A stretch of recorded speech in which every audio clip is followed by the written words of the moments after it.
Hello guys. I hope आप सब बहुत अच्छे होंगे। तो आज का व्लॉग मैं लेके आई हूँ। मैं जा रही हूँ वैष्णो देवी। तो आप देख सकते हैं हम रात को निकले थे, फिर मैंने फटाफट बस में हम बैठे क्योंकि हम हो रहे थे बहुत ज़्यादा लेट। ये मैंने लगवाई थी वैष्णो देवी जाने के लिए मेहंदी। फिर हम लोग गए तो हम रास्ते में एक ढाबे पे रुके। हमने देखा कि ये ढाबा बड़ा गंदा सा था, यहाँ का खाना वाना कुछ भी अच्छा नहीं था। आपको तो पता ही है कि बस कैसे भी ढाबे पे रोक देती है, बिल्कुल भी मज़ा नहीं आया। फिर मैंने सोचा एक आधी फ़ोटो मैं क्लिक करा लेती हूँ। देखिए मैंने एक आधी फ़ोटो क्लिक कराई। फिर मैंने देखा कि वहाँ पे कॉफ़ी मिल रही थी, मैंने फिर कॉफ़ी पी क्योंकि बहुत ज़्यादा ठंड हो रही थी। खाना हमने पैक करा लिया था, फिर खाना हमने बस में खाया। आप देख सकते हो ये है पनीर की सब्ज़ी, और फिर हमने लाए थे उसके साथ नान। फिर ये हम खाना वाना खा के फिर हम लोग निकल गए थे यहाँ से वापस वैष्णो देवी की तरफ। फिर जब हम जा रहे थे तो फिर अब हम सो गए थे। फिर उसके बाद हम उठे तो ये हो गई थी सुबह। फिर हम सुबह फिर एक और ढाबे पे रुके जो कि चंडीगढ़ में था। फिर जब हम वहाँ रुके, यहाँ का ये थोड़ा बहुत ठीक था। फिर हमने पी चाय। चाय पीते पीते हमने ली चुस्की। फिर हम फिर निकल गए थे जम्मू की साइड। फिर हम ऊपर की साइड गए तो आप देख सकते हो मौसम कितना प्यारा हो रहा है, कितने सारे माउंटेन्स दिख रहे हैं, इतना प्यारा मौसम था।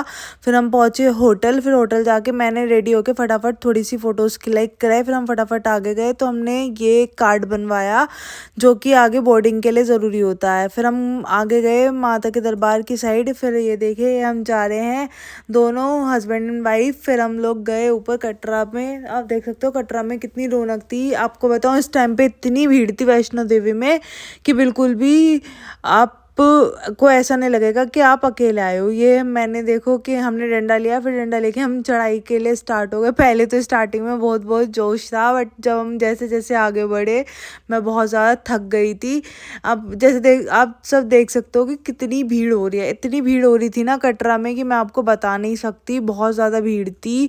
और ठंडक नहीं लग रही थी, चढ़ते हुए हमें गर्मी लग रही थी क्योंकि जब आप पैदल चलते हो आपको गर्मी लगती है। देखो ये था शाम को 6 बजे का समय। आप देख सकते हो कि सनसेट हो रहा था और ये देखो कितना प्यारा व्यू था। मैंने सोचा कि ये भी क्लिक कर लूँ। फिर मैंने थोड़ी बहुत फ़ोटोज़ क्लिक कराया। मेरा चेहरा देख सकते हो कितनी मैं थक गई थी। फिर ये मैंने थोड़ा बहुत कैप्चर किया। फिर कैप्चर करने के बाद ही हम थोड़ा सोचा कुछ खा ले। फिर हमने फ़ोटोज़ क्लिक कराए अर्धकुंवारी पे। अर्धकुंवारी से ऊपर का सीन है, देखिए आप कितना सुंदर लग रहा था। ये देखो माता का भवन, किस किस को माता का भवन दिख रहा था। फिर हम माता के भवन की साइड आगे गए। ये देखो ये यहाँ पे ये एक भवन है जहाँ पे आप अपने लॉकर में सामान रख सकते हो, अपनी चीज़ें रख सकते हो। फिर मैं फटाफट सामान रख के मैं बाहर आई तो मैंने यहाँ पे बहुत सारी वीडियोस बनाई भवन की। मेरा तो मन ही नहीं कर रहा था कि मैं यहाँ से हटूँ, इतना प्यारा लग रहा था। और ये लाइट्स ना बार बार चेंज हो रही थी डिफरेंट डिफरेंट कलर्स में। देखो आप ये अभी रेड है, फिर ये पर्पल में चेंज, मतलब इतना प्यारा लग रहा था ना माँ का भवन, मेरा मन ही नहीं कर रहा था। फिर हम ऊपर गए तो ऊपर देखिए कि यहाँ पे हम आ गए थे भैरव जी के दर्शन के लिए। ये भैरव जी का दर्शन था, ये ऊपर था क्योंकि यहाँ पे ना कैमरा अलाउड नहीं था, इसलिए मैं ज़्यादा नहीं बना पाई। फिर हम आ गए थे बाहर की साइड। हमने यहाँ से बाहर आ गए। फिर हमने देखा कि कितना प्यारा मौसम हो रहा है। आप बताइए आपको कैसा